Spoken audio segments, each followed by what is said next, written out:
సంవత్సరంలో పెద్దమంగళారం గ్రామము చేవెళ్ళ తాలూకా రంగారెడ్డి జిల్లాలో జన్మించారు. వీరు 1983-84 కాలానికి గాను చేవెళ్ళ శాసనసభ నియోజకవర్గానికి ప్రాతినిధ్యం వహించారు. వీరు జర్నలిజంపై మక్కువతో 1980లో న్యూస్ అండ్ సర్వీసెస్ సిండికేట్ను స్థాపించారు. జూబ్లీహిల్స్ జర్నలిస్ట్ కోఆపరేటివ్ సొసైటీ మరియు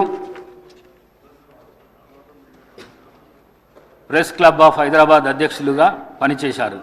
వీరి కుటుంబానికి రాజకీయ నేపథ్యం ఉంది. వీరి తాతగారు శ్రీ కొండా వెంకటరంగారెడ్డి గారు ఉమ్మడి ఆంధ్రప్రదేశ్ రాష్ట్ర ఉప ముఖ్యమంత్రిగా పనిచేశారు. వీరు ఎమ్మెల్యేగా గెలుపొంది చేవెళ్ళ ప్రజల హృదయాల్లో చెరగని ముద్ర వేసుకున్నారు. వీరు చేవెళ్ళ శాసనసభ నియోజకవర్గానికి ప్రాతినిధ్యం వహిస్తూ నిత్యం ప్రజలతో ఉంటూ ప్రజాసేవే పరమావధిగా అనేక అభివృద్ధి కార్యక్రమాలు చేపట్టి ప్రజల మన్ననలను పొందారు. వీరు శాసనసభలో ప్రజలకు సంబంధించిన అనేక అంశాలపై ప్రస్తావిస్తూ అందరి మన్ననలను పొందారు. వీరు ఏఐసిసి ప్రతినిధిగా, ఏపీ స్పోర్ట్స్ అథారిటీ అధ్యక్షులుగా మరియు గ్రీవెన్స్ సెల్స్ అధికార ప్రతినిధిగా పనిచేశారు. వీరు 84 సంవత్సరాల వయసులో 2025 అక్టోబర్ 13వ తేదీన పరమవదించారు.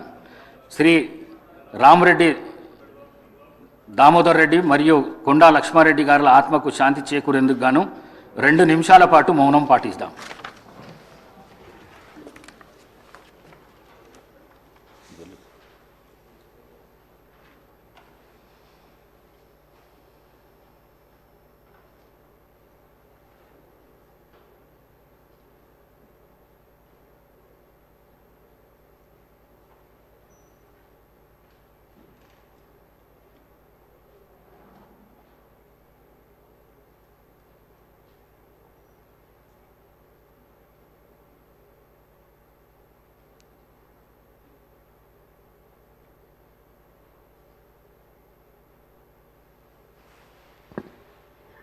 Okay.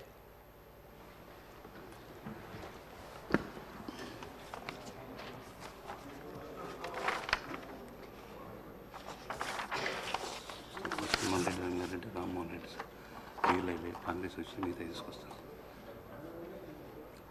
Short question sir. 0 overs ఇప్పుడు 0 ఓవర్ అని చెప్పి చేస్తాం. మన పేరు 0 ఓవర్ను కొనసాగిద్దాం. మొదటిగా శ్రీ మల్లారెడ్డి రంగారెడ్డి గారు.